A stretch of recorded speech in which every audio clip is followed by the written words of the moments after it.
Okay, our talk today is called Hatred Unleashed, the Surge in Hate Crimes and Violent Bigotry in America Today. Please silence your cell phones. Thank you.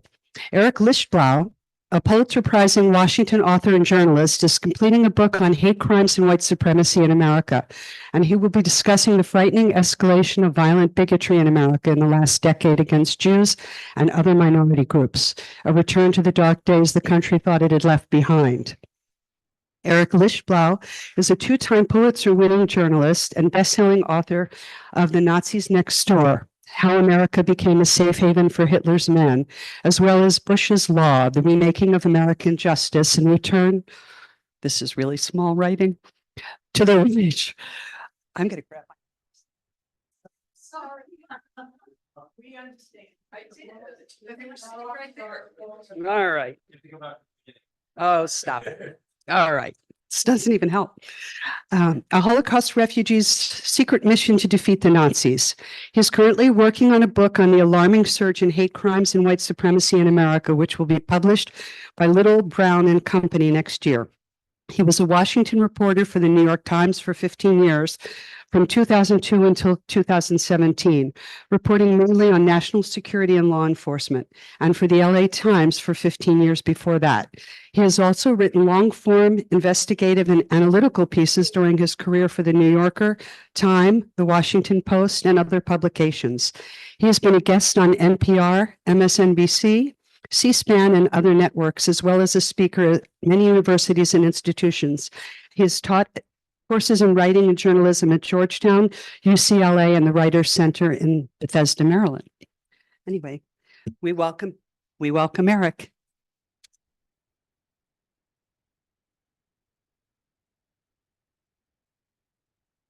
Well, thank you. Thank you very much for having me. I think I'm just going to reposition this a little bit. Can you hear me okay? Okay. All right. So you're getting sort of a sneak preview of my book, which is a little bit unusual, but sort of workshopping here, I guess, if you will. When I first talked to Robin, or Robin talked to me about maybe, oh, sure. Let's see.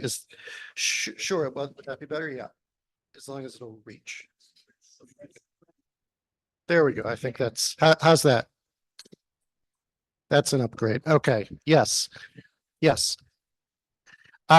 So when Robin had first mentioned the idea of speaking here, I think it was last year, maybe around high holiday time at my in-laws, and who were neighbors, your old neighbors of yours, and I thought the book would be out by now, and unfortunately, it's not, because one of the storylines that I follow in the book is this tragic case in California. There was a trial that got delayed, the murder of a gay Jewish student by his neo-Nazi classmate.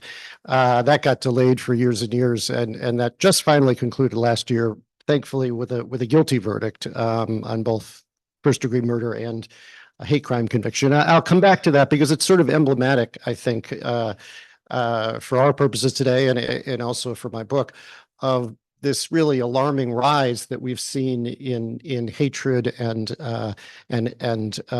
white supremacy over the last decade. I know we're all thinking about anti-Semitism, since October 7th, where there's certainly been a spike, not only anti-Semitism against Jews, but also some pretty horrific hate crimes against those of Middle Eastern descent in Maine and in Chicago and elsewhere on both sides. Times of crisis bring out the worst, the most base instincts in people throughout history, even before we called them hate crimes, when it was just violent bigotry. It's ebbed and flowed, but it's really flowed the last 10 years now, really. Not coincidentally, really beginning around 2015, which was, as you recall, when Trump began his campaign talking about Mexican rapists and then a Muslim ban, et cetera, et cetera, et cetera, and sort of never stopped. And that's when hate crimes really began to surge and have not stopped yet. Oh, you want, okay. Okay. All right. Is that better? Okay. So we've had really a solid decade of hate crimes just going up and up and up since 2015. there are offenders from every race, creed, and religion, no doubt, but just as certainly the overwhelming majority of the most violent offenses are white supremacists, and it's pretty terrifying. We all remember, I know, the Tree of Life in 2018, carried out by an avowed white supremacist. He was an exception only in terms of his age. He was in his late 40s, early 50s. Most of the rest are young kids. This kid in Orange County was 20 years old. But we forget all the other sort of record-shattering, horrible slaughters just in the last few years. The El Paso Walmart, do you remember that? Maybe not. There were 21 Hispanics who were mowed down by a young white supremacist who was 19 years old, drove all the way across the state from Dallas. You probably remember the Buffalo Tops about 2 years ago now, where there were 11 people, 10 people were killed, again by a 19-year-old who drove across the state from the Binghamton area. That eclipsed the record, which you wouldn't have thought in the 21st century America would be eclipsed for the most murder of Blacks in modern American history, which had been set, unfortunately, in South Carolina at that church in 2015. Of course, the Tree of Life was the biggest slaughter of Jews in U.S. history, period. You probably don't remember as well. Just a few months after that, there was then sort of a copycat in San Diego, California, with 3 people who were killed there again by a young white supremacist. Didn't fit the profile at all. This was an overachieving kid. He played piano. He was on the swim team. He won medals.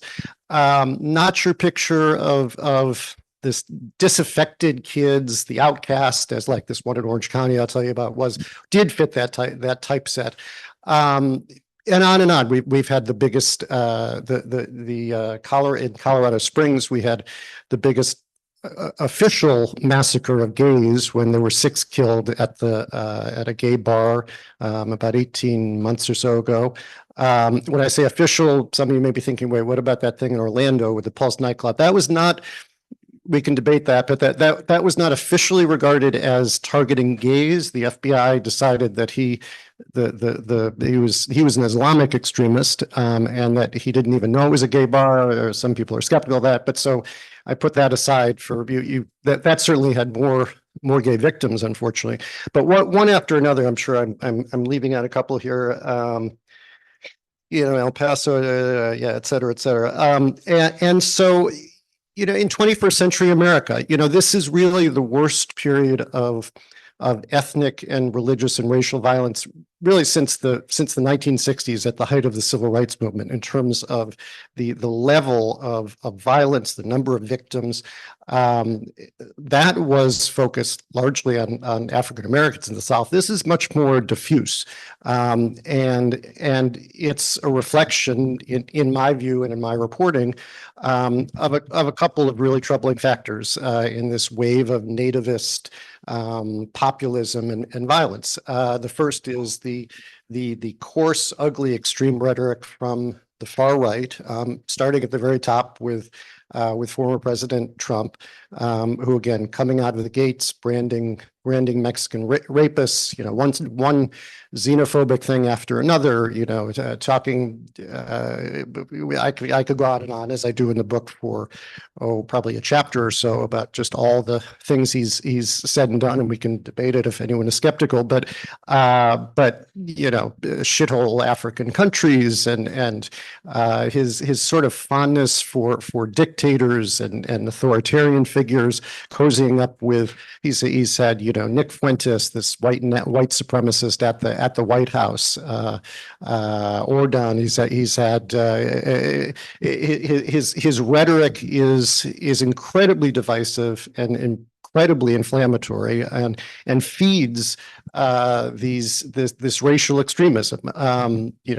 Telling the Proud Boys, the white supremacist Proud Boys at the debate with Biden, stand down and stand by, which they did. They then came back on January 6th, before January 6th, and they stood by, and then they were at the ready, and their leader got the stiffest sentence on January 6th of anyone. And January 6th, one of the flashpoints in this, the subtext of that, apart from stopping the certification of the election, there was certainly a strong white supremacist racial undercurrent or overcurrent, if you will. You may remember there were dozens and dozens of signs and symbols there. There were people wearing T-shirts with the symbols for 6 million is not enough, blatantly anti-Semitic symbolism. There were white nationalist flags. There were Confederate flags. There were card-carrying members of white supremacist groups. So this was the undercurrent of January 6th. And before that, you could look at Charlottesville in 2017, when it really caught the country's attention, with the tiki flame torch carrying members of the Unite the Right rallies, where you had one bystander who was killed by a member of a white nationalist group, the Vanguard America. And of course, Trump in that case said there were fine people on both sides, and this was really just about Confederate statues and not about racism. After a while, the words certainly ring hollow. So the rhetoric, through history, hatred has needed political leaders to sort of fuel those flames. But we haven't had that lately the way we have in Trump. They're back in the civil, if we want to go back to the Civil War period, there were any number of Southern governors who were actively, speaking of white supremacy and blood in the streets, et cetera, et cetera. But for a long time, our political leaders had moved away from that. And one important contrast when you think about like Trump going where places that people have never gone, is to look back after 9/11, when there was a short but pretty intense spike in hate crimes against Muslim Americans, or sometimes even just Sikh Americans who people mistakenly thought were Muslims because they were wearing turbans. There was a period there where that was a very tough time to be a Muslim in America, even if you had no ties to terrorism. And President Bush, whether you like him or not, Bush 43, he went 6 days after 9/11. There's a lot on his plate 6 days after 9/11. He went to a mosque here in Northern Virginia, and he appealed for calm. He spoke of Muslims as citizens, as brothers, as law-abiding people, urged people, to treat them with respect and not with violence.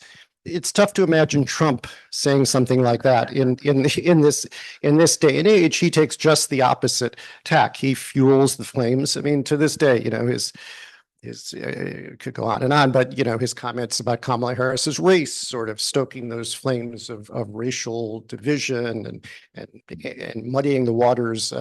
His speech to the Christian group a week or two ago, talking about that the Christians won't have to vote in 4 years. So there's a blend of both appealing to Christians and also authoritarianism at the same time, kind of a twofer for him. So that rhetoric, that ugly right-wing extremism, has really come roaring back. There was a period where hate crimes and violent bigotry had really declined for much of the decade before the 2000s. Would it ever be eradicated completely? No, I am not naive enough to think that. But it looked like we were moving in the right direction, like we had become sort of a more tolerant country. We elected our first Black president, which many people saw as a good thing. But that was really, if you trace it, the start of the rise of these hate groups. The Southern Poverty Law Center, which tracks these groups, that's when they began to record record numbers of hate groups in general and white supremacist groups in particular. And then with Trump and his campaign, then you saw the hate crime numbers really go up and up and up to all-time highs, that the highest they've ever been recorded since the FBI started tracking this stuff in 1990. And that's really just an incomplete snapshot, because many of the departments don't even bother to send in their hate crime data. So a lot of departments just show up as zero. So there something like officially 8,000 or so hate crimes a year, which is up substantially from where it was 10 years ago. But even that is really just, it shows you the trend line, but not even nearly the complete picture of just how bad things have gotten to be, especially for three groups that are often the three biggest targets: Jews, blacks, and gays. Hispanics are creeping up there. They that El Paso massacre with the 21 killed at the Walmart there, he was specifically going after Hispanics. Even the Tree of Life shooter, Bowers, he went after a temple, but his original trigger, because of, I hate to keep coming back to Trump, was misinformation and bigotry from that was when Trump was talking about the marauders, for the caravan of marauders that a non-existent caravan of lawless marauders who are coming from the border. And that's what originally set Bowers off. And then he tracked that to Hayas, the refugee group that was using one of the synagogues at the Tree of Life, not the Tree of Life itself, but one of the other ones that used it. And next thing you know, he's got an AR-15 plus his side weapons and his flak jacket, and he types, "I'm going in, I need to save my people." I mean, this is unfortunately the MO. The kid in Texas, the Walmart, his line and his manifesto. Sorry, let me check my notes here. Was oh, I'm sorry. I need to save my country. I'm not going to stand by. Here it is. I'm sorry. I'm simply defending my country from cultural and ethnic replacement brought on by an invasion. So that is unfortunately, and he was, a 20-year-old kid.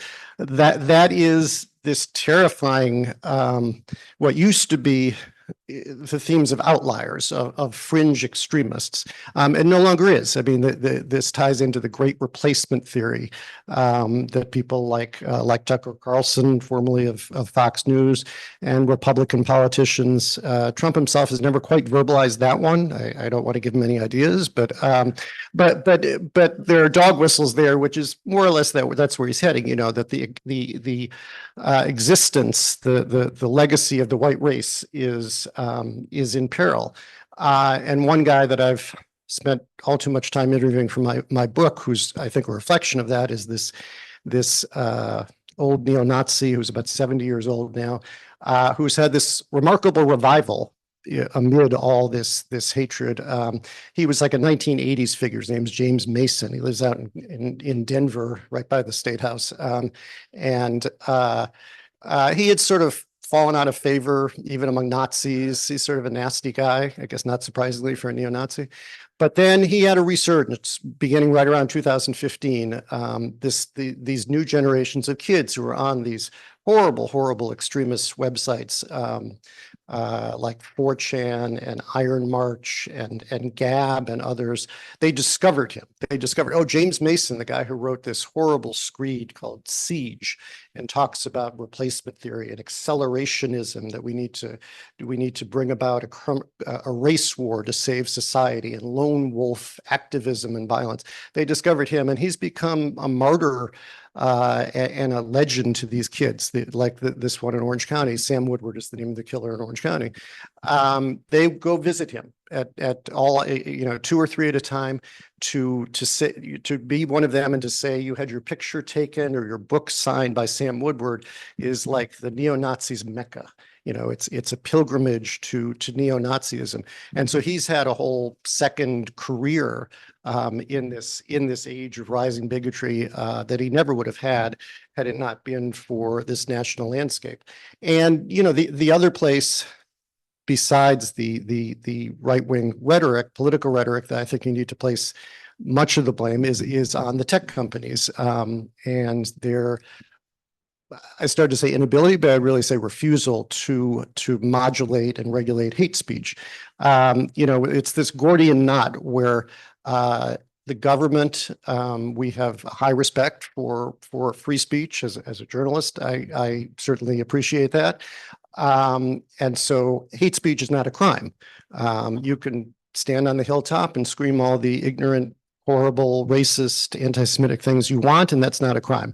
But we rely on the tech companies, the the Facebooks and the Snapchats and the Instagram, and then these more obscure sites, 4chan, to police themselves. And they all claim to have, tough guardrails and hate speech, and they never do. And Twitter in particular, now X, has gotten even worse since Elon Musk took over, where you have the owner of them actually, reposting and parroting these white nationalist things. So they're clearly not policing themselves. Congress is in a bit of a pickle. There's a legitimate free speech argument. Well, can the government make these companies regulate this stuff? But the misinformation, the Pittsburgh, the non-existent caravan, that's one of dozens of examples I could give you. The case of this Orange County kid who killed his gay Jewish classmate.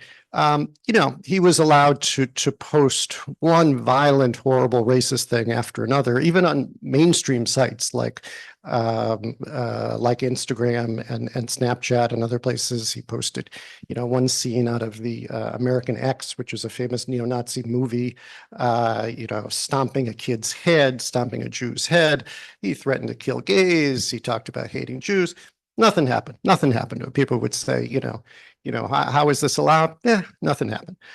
There's obviously a financial incentive for these companies to keep the traffic moving and not to crack down. And as many times as they appear before Congress and promise to do that, it hasn't happened. So it really is a conundrum for us as a country that respects free press, because that hate speech is often turning into hate crimes. That's where you're obviously crossing a line beyond constitutionally protected activity into threats of death, threats of harassment, actual violence, whether it's in El Paso or in Pittsburgh or in Orange County, California, where this kid was. And I use Orange County in my book as sort of a microcosm of what's going on. Because this was, if Orange County was once a very, very conservative place. It was known as, the Orange Curtain. If you weren't Republican there, you had zero chance of being elected. And it's changed very dramatically. They actually just a few years ago shocked everyone by electing all Democrats, 6 Democrats in one cycle. And that as the place became much more diverse in terms of Hispanics and Asians and some Blacks and some more Jews, there was this big pushback from the right wingers, including this kid, Sam Woodward, who became, radicalized. So it's sort of a petri dish of a place where Trump really fed off that base, and you had white supremacists who would that was not good. Oh, that was not good. Sorry, I get so excited there. Okay. Just water. Okay, sorry about that. Yeah, my papers. That's all right. I was barely using this. Thank you. Yes. Yeah. Thank you. Yes. All right. Sorry about that. So anyway, as a place that reflects the changes in our country, that you have this really uprising by oftentimes very young, alarmingly young men, white men, who are falling into line with these horrible neo-Nazi and white supremacist groups, whether it's Adam Waffen, this kid in Orange County joined, or Vanguard America, or the Proud Boys, or the Bastes, or the Order, or just the old time Klan. If you're sort of a meat and potatoes white supremacist, you want something you've heard of, you go to the Klan.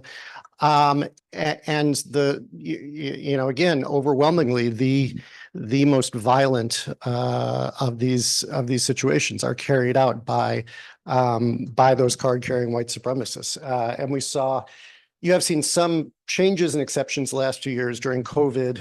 Asians, of course, became a big target. Again, to the point that these times of crisis bring out the worst of people. So here's COVID. Here's this mysterious, horrible epidemic that's attacking us, and people lash out. And you had Asians attacked at random on streets around America, and the white supremacists sort of fueling that. They like to blame it all on blacks because there were a couple of very troubling videos of blacks attacking Asians, but it was more often the whites, and so they like to sow the divisions by blaming the blacks for that. You have sort of a similar dynamic with some of the recent attacks against Jews. There was a whole string last week. A couple of the high-profile ones have been by black offenders. That's why I say, the offenders come in all shapes and sizes. But the overwhelming majority are from whites and often card-carrying white supremacists. So these are scary times. A question I get asked a lot, formally, informally, is like, is it, as some people say, is this 1933 Germany? I don't think so. That's just my opinion. That's less sort of a gut, I guess, than having researched this, but I guess there's some hopefully informed opinion that goes into that. I think there are enough institutional guardrails that, could we become Nazi Germany? God forbid. I don't think so. But that said, I think there are enough protections in place. But then again, we've tilted so far towards this right-wing extremism and in the public discourse in the public square, that there are things we're seeing now that I don't think I believed we would see in 21st century America. And so I understand the concern. I think that it may be said more out of fear than rationality, but it's tough to dismiss. So let's see, as I go through my wet papers here, just a few other points. Well, I'll tell you a little bit more about Sam Woodward, since that is sort of the through line of my book. Just in terms of how does that's sort of the $64,000 question is how are these young kids, like as teenagers and in their early 20s, becoming so radicalized that they're willing to risk going to prison for life? And in Sam Woodward's case, he who's the one who ended up killing the gay Jewish classmate and was just convicted a month ago, and will probably spend the rest of his life in prison. He was sort of the stereotype of the outcast kid who never quite fit in, and disaffected and felt alienated and was looking for some way to fit in. And the way and he also happened to go to a school where originally that had it was an art school which had a lot of gay or LGBT leaning students. That seems to have just driven him in the opposite direction. It also had a fair number of Jewish students and was more diverse than your average school in Orange County, California, or many schools around the country. And that seems to have been sort of lit the fire in him. And then he just started reaching out, just going on these websites with this horrible propaganda and misinformation. Again, you can't overstate the importance of the misinformation that's out there.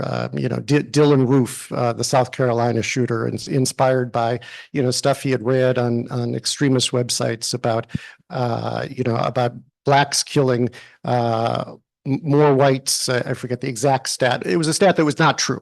I mean, it was most crime by blacks is black on black, and I'll look it up afterwards to remind myself, but was fed this misinformation that would make it seem as if every white person was in danger of being shot by a black person on the streets. And then he goes into the church in South Carolina and murders nine churchgoers. Again, not the record anymore, since that was surpassed 2 years ago in the majority black grocery store in Buffalo. So there's always a kernel, sometimes bigger than a kernel, of propaganda and misinformation that goes into feeding this. And in the case of Sam Woodward, he took off with that. He hated Jews, certainly. He hated gays. He hated Hispanics. He hated just about everyone who was not a white Christian like himself. And that led him to first to neo-Nazi groups, and then he went to visit this James Mason figure in Denver, this neo-Nazi of yesteryear who's now come back into favor with these kids. And then he went on gay websites pretending to be gay. And this was the final element where he wrote in his journal, he called it Sam's Diary of Hate. He wrote in the journal about how fun it was to hate crime these kids by pretending to be gay and then pranking them and either scaring the shit out of them by telling them he was going to out them or sometimes going to meet them. And he reconnected with his old high school classmate, a boy by the name of Blaze Bernstein, who went to University of Pennsylvania. He was a sophomore at Penn. They were home. He was home on college break. Sam had dropped out of college at that point. Dropped out of college because he said he was too busy reading up on all this neo-Nazi material and was failing at school. They met up, and Blaze curiosity killed the cat. The DA essentially said that in her closing arguments. Curiosity sort of killed him. Like, well, here was this kid who was known as like a homophobe and a bigot in school, and was he really gay? And wow, like he had changed, and he stabbed him to death 20 times and buried him in a park, and was still, even after all that, in his jail cell, was still pledging his allegiance to white supremacy and neo-Nazism. So, a tragic case, but unfortunately one of many, and more that we've had in this last decade of sort of unremitting violence and violent bigotry and hate.